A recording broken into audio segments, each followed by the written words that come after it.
Coucou, c'est Antonin, j'habite à Los Angeles. Aujourd'hui, j'emmène Loïc Prigent en voiture avec moi. On vous montre tout. Hey!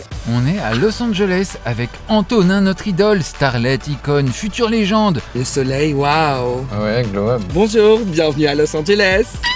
On est en voiture avec Antonin et on parle De bouffe, de sport, de baddies, de vision et de tous les secrets que cette ville cache. Crop top chocolat Skims, check. Pantalon oversize, check. Hollywood sign, check. Cheveux platine qui pourraient un peu avoir un petit rafraîchissement, check. LA, c'est comme moi, c'est un état d'esprit et une vision. Antonin ride dans LA et se présente. L'autopromo sans aucune honte. Ah, accident, imagine. J'espère être au bon endroit, à chaque fois je me trompe. Aujourd'hui, on parle de politesse. Comment on dit qu'on est désolé à Los Angeles? Oh my god, babe, I'm so sorry. J'ai l'impression de tenir une... Non, vraiment, je crois qu'il a fait exprès, c'est pas Du coup, possible. deux. Oui. Abonnez-vous à la chaîne pour tout voir de la mode. Et toi, t'en penses quoi de Los Angeles? C'est ta combienième fois? Je sais pas, ça fait 25 ans que je viens. Donc pourquoi tu me demandes à moi des infos sur Ouais, Los parce que Angeles? toi, À toi, toi tu de le vis à m'informer. fond. Oui, c'est vrai, j'aime tout vivre. Découverte de Los Angeles, c'est parti! Depuis quand Los Angeles, Antonin? Ça fait 3 ans maintenant. Ok. Ressenti? J'adore, franchement c'est ma ville préférée, c'est pas la meilleure ville au monde, mais c'est celle où je me sens le mieux, évidemment par rapport à mon extravagance et aussi le fait de vivre pleinement ma sexualité, d'exprimer ma féminité, etc. Je trouve que c'est beaucoup plus apprécié ici qu'en France. J'adore la mer, j'adore la montagne, j'adore la nature, j'adore le beau temps, donc tout ça c'est le package parfait. Comment on appelle les habitants de Los Angeles? Les baddies, les habitants de Los Angeles, ils ont pas de nom en vrai. On dit pas les Non. Angelinos? Non, je sais pas, en tout cas moi j'ai jamais entendu. Ok, les baddies. Ok. Les baddies, ouais. Ok. C'est probablement la ville où il y a le plus de gays par kilomètre carré, je pense. Ah, c'est pas New York. Ah, peut-être. Comment tu définis ton métier? Créateur de contenu. J'aime pas trop dire influenceur, mais bon, après, c'est l'appellation générique. Et starlet aussi. Oui, voilà. Je suis pas encore star. Bientôt icône. Légende, j'y crois pas trop. Oh. Voilà, petit à petit, on gravit les échelons. Comment tu fais cette voix sur TikTok? C'est une espèce de phrase qui s'arrête jamais, mais qui a une scansion assez spéciale. Alors déjà, elle est dans un univers, généralement je la fais dans cette voiture. J'aime trop à quel point c'est insonorisé. Garé, je rentre dans ma voiture, dans mon garage il y a des lumières roses, donc en fait je suis comme dans une navette spatiale. Je prends le fil tout simple et je parle dans le micro comme ça. Je t'ai regardé hier, tu filmes de temps en temps, mais tu filmes pas tant que ça. C'est pas un truc de télé-réalité où t'aurais des heures et des heures de rush. Non. C'est des tout petits bouts. Ouais, c'est des tout petits bouts pour pas y passer trop de temps et je fais tout sur téléphone. Ce qui, je pense, n'est vraiment pas bon pour ma main. Je pense que je vais développer des trucs aux mains. T'es tout le temps en train de chercher des photos. Hein. Ouais. Tu passes un quart de ta journée à chercher une photo. Tu sais combien de photos j'ai sur ma galerie? Vas-y. C'est honteux. 362 551 Waouh. photos. Ah ouais. Combien de screenshots? Combien de screenshots? Très bonne question. Alors, screenshot, 32 195. Selfie? 51 000. Selfie 55 000, c'est pas mal. Ça, c'est mon rire moqueur, ça. Tu vois, quand je ris comme ça, c'est que je me moque un peu. Comment on dit qu'on est désolé à Los Angeles? Oh my god, babe, I'm so sorry. Quelqu'un m'a filmé au restaurant en train de dire des horreurs sur toi. Et ça a été dans les stories de quelqu'un sur Instagram, ou sur Snapchat, ou sur TikTok. Oh my god, babe, I was so drunk and I don't know, Jennifer gave me those like mushrooms and I don't know what went inside my head, but I didn't think anything that I was saying to you. I love you so much and I miss you. Coffee soon? Question mark. Question mark, ça veut dire qu'on le dictait. Ouais, Ah oui, on dicte. tu vois, j'ai l'habitude. Mm. Non. C'est quoi la tendance en voiture à Los Angeles? Ils aiment trop les grosses voitures, ça c'est commun à l'Amérique. Et surtout, mes copines qui sont hyper skinny, hyper petites, elles aiment trop avoir des voitures géantes. Je ne comprends pas pourquoi, sachant que on n'a pas besoin de tout terrain. Enfin, les routes sont adaptées pour conduire des voitures normales. T'as l'impression d'être peut-être plus en sécurité, mais en tout cas, moi je déteste les grosses voitures. C'est pas du tout ma vibe. Déjà, j'ai l'impression qu'il y a toujours quelqu'un sous le capot. C'est pas possible, je suis comme ça. Et j'ai pas envie de conduire un camion, quoi. C'est pas ma DA, moi. Pourquoi les gens marchent pas à Los Angeles? Et pourtant, ils sont habillés tout le temps en tenue de sport. Je comprends pas. Tout le temps des leggings de sport, cyclistes de sport, les mecs sont en tenue de sport torse nu. Tout le monde conduit. Nobody walks in LA. Conduire, c'est satisfaisant quand même. Enfin, quand les gens ils sont stressés ou qu'ils sont énervés, ils ne devraient absolument pas faire ça, mais ils aiment trop prendre leur voiture et juste conduire. Ce qui est assez dangereux s'ils pètent un câble au volant. Mais ouais, les gens ils aiment trop faire ça. Ah oui, John Didion, elle raconte que dans les années 60, elle fait des tours de périph' de Los Angeles. Ouais, ils vont à Mulholland Drive, ils conduisent. Peut-être dans un instant, ils disent « Ah, ici, non. » Drive the pain away. Les nouveautés de Los Angeles arrivent au bout de combien de temps à Paris à peu près, selon ton expérience là? Franchement, j'ai l'impression, le gap, il est de 2 ans, 3 ans. C'est quand même assez rapide. Les modes françaises aux États-Unis, malheureusement, elles n'arrivent jamais ici. Ils ne savent toujours pas s'habiller. Donc, faudrait qu'ils prennent un peu de la graine. Ah, ils s'habillent pas bien? Je trouve pas, perso. Le style ici, sortir en habit de sport, c'est totalement normal. Oui. Tu peux même aller en rendez-vous en habit de sport, enfin c'est... Sérieux? Je te jure, c'est n'importe quoi. Le truc est inassumable à Paris. Ouais. Inassumable. Même t'as honte dans la salle de sport qu'on te voit habillé comme ça à la limite. T'as honte dans la salle de sport. Oui, avec des grosses lunettes aussi. Starter pack, cycliste, auprès du corps, grosses lunettes. La communauté LGBT, elle slay, elle a pas peur d'oser. Après, il y a aussi pas mal de catastrophes quand on va au West Hollywood Strip. Parce que du coup, il y en a qui font de l'extravagance sans forcément doser. Après, il y a le look skater, toujours aussi présent vers Venice Beach, à côté de la plage. Le look surfer, évidemment. En fait, il y a un peu de tout, quoi. Montagnard, pas trop. Si t'étais un animal, tu serais quoi? Bonne question, un artichaut. Toi, si t'étais un animal, tu serais quoi? Un chat. Mais quel genre? Un chat perse, gronchon un peu. Ok.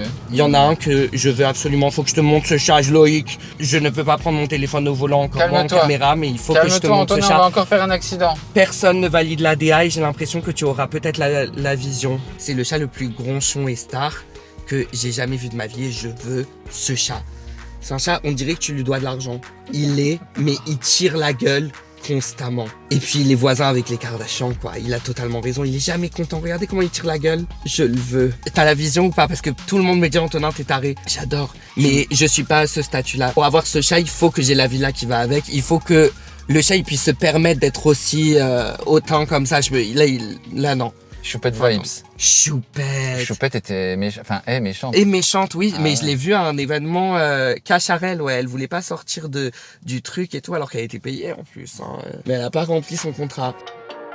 Vision, c'est mon mot d'ailleurs. Ça veut dire quoi la vision? Vision, c'est un mot que j'ai commencé à utiliser avec un de mes amis. Et en gros, la vision, c'est quand il y a quelque chose de visuellement choquant qui inspire une émotion. Donc, c'est pas quelque chose qui est forcément esthétique. Ça te provoque une réaction. Je sais pas, peut y avoir quelqu'un dans la rue qui a les cheveux totalement ébouriffés, qui a marché par terre sans chaussures, les pieds sont noirs, etc. C'est une vision. Dès que c'est esthétiquement choquant, c'est une vision. Une gourde en métal Tom Ford, c'est vision ou pas? C'est pas très vision. En fait, dès qu'il y a les lettres écrites sur quelque chose avec la marque, etc., c'est pas très vision, c'est plus la partie kitsch du luxe, je trouve. Non, en soi, oui, c'est vision parce que quel rapport... Non, t'as raison, c'est vision. C'est vision? Parce que quel rapport Tom Ford et les gourdes, quoi. Bah voilà. Vous êtes sûr, il fait pas trop froid? Après, c'est très Los Angeles, ça, hein. Bon, là, on est bien. Leur utilisation d'air climatisé, c'est scandaleux. C'est la seule source de conflit avec ma colocataire parce qu'elle veut être en Antarctique et moi, je veux que ça soit un four. Donc, je mets jamais la clim et elle la met tout le temps et c'est un enfer parce qu'on a une clim commune. On peut pas faire pièce par pièce. Le supermarché. Ok, supermarché, comme en France, il y en a plein. Et évidemment, la star de Los Angeles, Erewhon, dont tout le monde parle. Alors, Erewhon, en fait, ça a commencé, c'était une boutique full organique. Et maintenant, c'est encore organique, mais ça s'est énormément popularisé. Et maintenant, c'est devenu une célébrité. En fait, Erewhon est devenu une star. Les gens, ils ont du merch de Erewhon. Ils se baladent avec une casquette. En fait, c'est comme s'il y avait écrit Leclerc sur ta casquette, quoi, ou sur ton t-shirt. Ils ont starifié un supermarché. C'est quand même incroyable. Et ils font des collaborations avec des célébrités sur des smoothies healthy, sains, etc. Donc, il y a tout le monde qui est passé. Hailey Bieber, les Kardashians, enfin, tout le monde. Qui a fait le meilleur? Le numéro 1 de ma liste, j'avais adoré celui de Kourtney Kardashian. Ils font des smoothies avec des stars. Ouais, des smoothies avec des stars. Donc je commande le smoothie Khloé Kardashian. Exactement. C'est vrai que aussi ici aux États-Unis, tout ce qui est complément alimentaire, enfin même moi, je suis tombée dans ça. Je me rends compte que je mange plus de poudre que je ne mange d'aliments solides, quoi. C'est n'importe quoi. T'as les protéines. Qu'est-ce que t'as d'autre? Le collagène. Le collagène, ça c'est hyper trendy. L'acide hyaluronique aussi en poudre. Mélatonine, c'est des tarés. Ah bon? C'est des tarés avec la mélatonine. C'est-à-dire que pour te dire, moi j'achète la mélatonine pour enfants de 1 à 8 ans. Il y a Parce de la que leur- mélatonine pour enfants? Oui, pour calmer les gosses, etc. Oh. Ouais, je te jure. Sans prescription, évidemment. Non, sans prescription, shelf. Ça veut dire qu'on peut passer sa vie sous mélatonine. Les doses, elles sont choquantes. Ils peuvent prendre 10 mg de mélatonine. Genre, moi, perso, je prends la mélatonine pour enfants. Donc, on est sur 0,5 mg par gummy. J'en prends 2, donc ça fait 1 mg. Et ça me tue. C'est-à-dire que je m'endors avec le téléphone allumé, je me réveille et mon clavier, il a envoyé des messages et tout. C'est la catastrophe. Genre, ça vraiment, ça m'endort. Il y a des Américains qui peuvent prendre jusqu'à 10 mg et Tous les toujours ne pas réussir à dormir. Mais ouais, ils ont des dosages de mélatonine hyper élevés. Le sport? Ouais, le sport, bah justement, juste là-bas, il y a mon studio de l'agri. Et ici, c'est vrai que la trend de Pilates, l'agri, c'est du jamais vu à quel point tout le monde en fait. Toutes les girlies en font. Et elles sont avec leur petit set, tout rose, tout féerique. Alors que l'origine du Pilates, je sais pas si tu savais, mais c'était l'entraînement pour les prisonniers. Ça a été créé par un mec qui s'appelle Joseph Pilates. C'était pour que les prisonniers ils se remettent en forme dans des petits espaces dans leurs cellules. Et c'est comme ça qu'a été créé le Pilates. Et ce qui est hilarant aujourd'hui, c'est que c'est un sport hyper, on va dire, girly aujourd'hui. Où du coup, elles ont leur set rose, genre leur petit mug, etc. Et on penserait pas ça, mais ça a commencé avec la prison. Ah ouais. Et donc toi, tu as ton studio de pilates qui est... Mais c'est pas Pilates, c'est l'agri. Donc le lagri, c'est un peu comme le Pilates sous stéroïdes, quoi. Oh waouh. Et ça a totalement transformé mon corps. Je me suis mis une déterre parce qu'en fait, j'y croyais pas de base. Je me disais, c'est pas possible que les gens ici se lèvent vraiment à 5h, 6h du matin, font leur sport avant d'aller au travail, avant d'aller au bureau, alors que c'est vrai, les gens le font vraiment. Donc j'ai essayé cette vie pendant un petit moment. Je me suis réveillé pendant 30 jours, absolument tous les jours sans pause, à 5h du matin pour aller faire mon lagri à 5h30 du matin. Et ça a absolument transformé mon corps. Et c'est fou à quel point une routine, ça se crée assez facilement. J'ai réussi et maintenant, je ne veux plus le faire. C'était une torture et je ne sais pas pourquoi j'ai fait ça. Mais au moins, je sais que je peux construire une discipline. Le truc pour faire maigrir, là, c'est quoi déjà? Ozempic, On s'est calmé ou c'est toujours aussi... c'est toujours aussi trendy et en fait on a tendance à croire que c'est que les célébrités, que c'est quelque chose qui est déconnecté des personnes qui ne sont pas dans l'industrie ou qui ne sont pas connues, mais non, tout le monde en prend. On peut faire du sport quand on prend de l'Ozempic? Ouais, bah c'est recommandé. Je savais pas qu'il y avait un réservoir d'eau ici. Ouais, c'est le Lake Hollywood réservoir. Et tu peux aussi faire une randonnée ici, mais randonnée entre guillemets parce que c'est majoritairement plat. Et tu vois des biches, il y a beaucoup de biches. Elles sont trop mignonnes, elles interagissent. Des biches biologiques ou des biches... Ouais, elles sont protégées. À quoi sert l'intelligence artificielle? Là, pour l'instant, là, on en est où? Après ça, c'est en France comme à LA. Hein. L'intelligence artificielle me fait extrêmement flipper. Par contre, il y a plein de trucs digitalisés ici. C'est des petits robots qui te livrent à manger. Ils sont trop mignons. Oui, c'est vrai, ils ont des petits noms. Oui, avec On a les vu yeux. Coco tout à l'heure. C'est un problème. Hein. Ouais. Moi, l'IA, ça va me manger. Ah, les voitures sans driver. Les voitures Ah sans bah, chauffeur. en voilà une. Ouais. Ça, c'est une voiture sans chauffeur. C'est incroyable. J'aime trop. J'étais sceptique, mais je suis fan.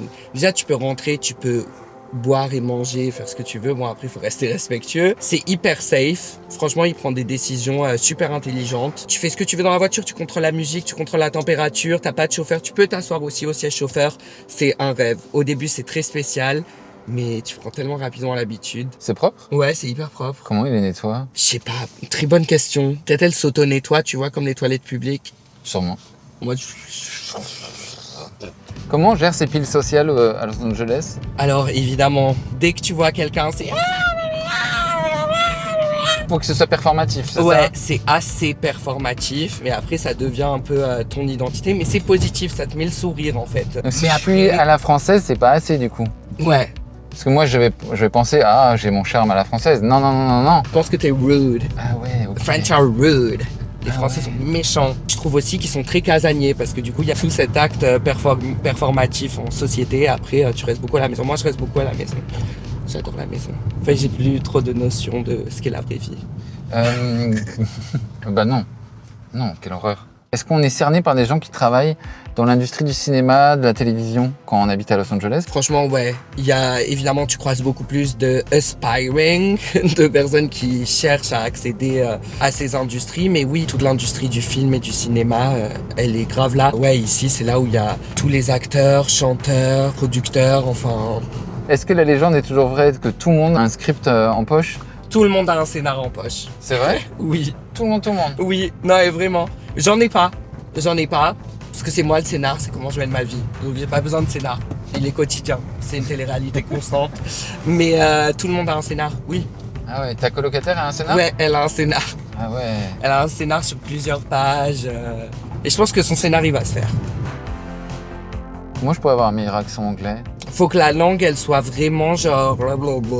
Les gens, ils ont l'habitude de dire que c'est comme si tu parlais avec un chewing-gum. Ça glisse beaucoup, faut que ça glisse beaucoup quand tu dis les mots. Et aussi, tu les abrèges. Genre, t'oublies des consonnes, t'oublies des trucs, tu fais des raccourcis. Genre, t'as pas le temps. Ah, donc, par exemple, potato. Mais ton accent est incroyable, Loïc. Il faut jamais que t'enlèves ton accent. C'est tout ton charme, c'est toute ta personnalité. Est-ce que parfois tu l'insistes ou pas? Non, jamais. Tu mens. Non, jamais. Non, il y a des fois où j'essaie de l'améliorer et je pense que je vais vers quelque chose du coup d'assez anglais et j'ai l'impression d'être quelqu'un qui t'invite à prendre du thé. Tu vois ce que je veux dire? Que ça devient très vite. Do you want some more tea? Je suis pas sûr que ça fonctionne, quoi, que ce soit productif. J'ai une question. Ouais. Quelle est la prononciation de marque que les Américains disent que tu supportes pas? De marque française. Où tu dis non, mais là, je peux pas. Je te l'ai dit et tu me dis si ça te... genre Smash or Pass. Saint Laurent. Non. Ça passe. Non, ça passe pas. Ah ouais? Ah ouais, non, tu peux pas dire ça. Chanel. Si tu veux. Louis Vuitton. Ça, celui-là, ça va. Ouais. J'en ai entendu des bien pires. Hein. Christian Dior. Pas mal. Ils font le Dior. Genre, ils le séparent, genre. Dior. Los Angeles, est-ce que ça juge? Je trouve vraiment pas. C'est pour ça que je me sens trop bien ici, c'est que j'ai l'impression que les gens ne jugent pas et à chaque fois que j'ai de la famille qui vient me rendre visite, ils disent la même chose, ils se sentent absolument pas jugés. En fait, il y a vraiment cette vibe où les personnes qui sont ici, elles se concentrent vraiment sur elles-mêmes. Donc oui, certes, elles peuvent être très égocentrées. Ça fait qu'elles vont pas critiquer les tenues des gens, les looks des gens, etc. C'est une ville quand même qui est très ouverte d'esprit et qui accepte un peu tout le monde, quoi. Et si tu critiques pas les tenues des gens, qu'est-ce que tu fais de ta journée? Je comprends pas. Plein de trucs, du sport, tu bois des lattés overpriced à 10 balles, des matchas, tu vas à Erewhon, tu fais des courses. Franchement, la vie elle est très fun quand tu juges pas les autres. Moi, de toute façon, j'ai toujours été comme ça, j'ai jamais aimé mal parler des gens, on sait jamais ce qui se passe dans leur vie. Non, en fait, dans la mentalité, je pense que l'équilibre parfait, il est entre les deux, entre la mentalité française et la mentalité américaine. Parce que c'est-à-dire qu'ici, tu vas rencontrer quelqu'un et au bout de la première interaction, la personne, elle peut te dire « Miss you, love you, je t'aime, tu me manques », qui sont des mots très puissants en France qu'on n'utilise pas à n'importe, on ne dit pas à n'importe qui « je t'aime » ou « tu me manques », etc. Alors qu'ici, il y a des personnes qui peuvent te le dire après avoir traîné avec toi une seule fois. Donc c'est vrai que tu as cette vibe très fake, mais à la fois c'est très positif parce que tu passes tes journées avec des personnes plutôt positives. On te fait des compliments, il y a toujours un petit small talk, des sourires. C'est quelque chose que je retrouve beaucoup moins en France, je trouve. Néanmoins, ici c'est très difficile de compter sur les personnes en fait. C'est-à-dire qu'il y a moins cette carapace, donc on va pouvoir te dire je t'aime, etc. Genre love you, miss you. Mais derrière, si tu as besoin de quelqu'un, il y a moins de personnes au rendez-vous parce qu'ils sont trop concentrés sur leurs propres affaires. Alors qu'en France, une fois que tu es vraiment ami avec quelqu'un, et bah toute cette loyauté, etc., quand tu as besoin de la personne, elle est là, elle est présente. Et ici, c'est pas pareil. À Los Angeles, c'est hyper normal de foutre des plans. C'est vraiment limite culturel. C'est-à-dire que devoir voir quelqu'un à n'importe quelle heure et finalement ne pas y aller, c'est quelque chose de normal. Tu ne t'énerves pas, non.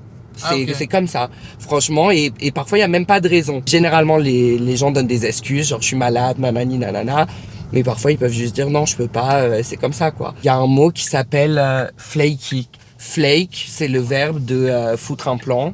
Une personne, du coup, elle peut être flaky. En général, ça s'appelle la flakiness. Flakiness. Ouais. C'est quelque chose auquel je me suis adapté. Ma première année à Los Angeles, c'était hyper difficile parce que quand t'as pas l'habitude, tu le prends vraiment comme un manque de respect.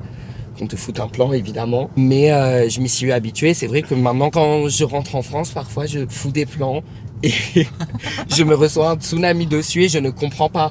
Enfin, c'est normal qu'on a tous une vie. Parfois, on peut plus faire un truc qu'on avait dit qu'on allait faire. J'ai une cousine qui a arrêté de me parler à cause de ça. Oh mince.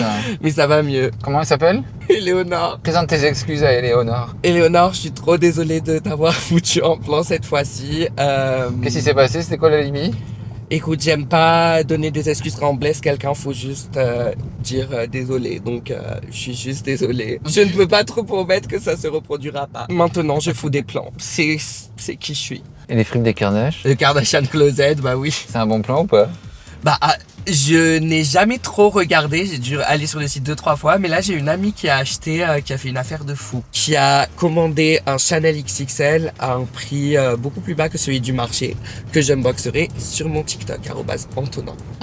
L'autopromo sans aucune honte. Kardashian, c'est grave une friperie, genre c'est grave une quincaillerie. Et c'est quoi les expressions à la mode en ce moment? Moi j'adore chairdrobe, c'est Attends. la chaise que t'as dans ta chambre où tu laisses des vêtements. Et en gros c'est ta chairdrobe. Mais j'en ai une! T'en as une, Mais oui, j'en ai une! Ah là là! Une rose, elle est affreuse. Homie Hopper. En fait, Hopper, ça veut dire bondir. Et homie, ça veut dire ami. En fait, c'est quelqu'un qui va flirter avec plusieurs personnes dans le même groupe d'amis. Genre, il Quoi? va bondir d'un ami. Quand on adore quelque chose, c'est quoi les mots pour... Obsessed. Tu vas directement à l'extrême. Boom, obsessed. Ça veut dire juste, c'est pas mal. Ouais. Ok. Quand on déteste quelque chose, Ew. qu'est-ce qu'on se dit ici pour quand ça s'arrête? I'm too busy. I just cannot handle the relationship right now. I have like so many meetings and everything. It's getting way too much. Un peu comme à Paris, genre t'es sous l'eau quoi. Ah ouais, c'est un truc d'agenda quoi. Ouais, c'est généralement là les meilleures choses à faire pour conserver sa paix. Les compliments, vas-y, fais-nous les compliments. Iconic, slay, obsessed, talented, shut up, ils aiment trop dire. Shut up! Genre en mode waouh, genre vraiment du choc. Moi j'adore en français, ferme ta gueule. Ouais, C'est ferme tellement ta mignon. gueule. Ah, c'est tellement mignon. Ferme ta gueule. Maintenant que vous avez vu la vision, abonnez-vous à la chaîne de Loïc Prigent pour tout savoir sur la mode avec pas mal de piquants. Vous pouvez me retrouver sur tous les réseaux. YouTube, probablement, je reviendrai en 2086. TikTok, je poste pratiquement tous les jours. Et Instagram me donne de l'angoisse et de l'anxiété. Mais parfois, je lâche des petites bombes comme ça, genre boum. On s'est baladé avec Loïc dans Los Angeles. Au début, c'était 2 jours et maintenant, c'est 2 nuits. Bon, Loïc, j'espère que tu as passé un bon moment. J'ai passé un trop bon moment avec toi. Tu vas me manquer. Oui, toi aussi. Je te dépose. Merci, love you. Love you. Obsessed. Obsessed. Miss you. Miss you, love you, mean it. Voilà, ils rajoutent mean it à la fin quand ils veulent vraiment le dire de manière honnête. Ils disent love you, mean it. Bon bah Loïc, il est minuit. Faut aller se coucher. Je te dépose. Oh, s'il te plaît, on peut pas continuer? Bah si, on va en boîte.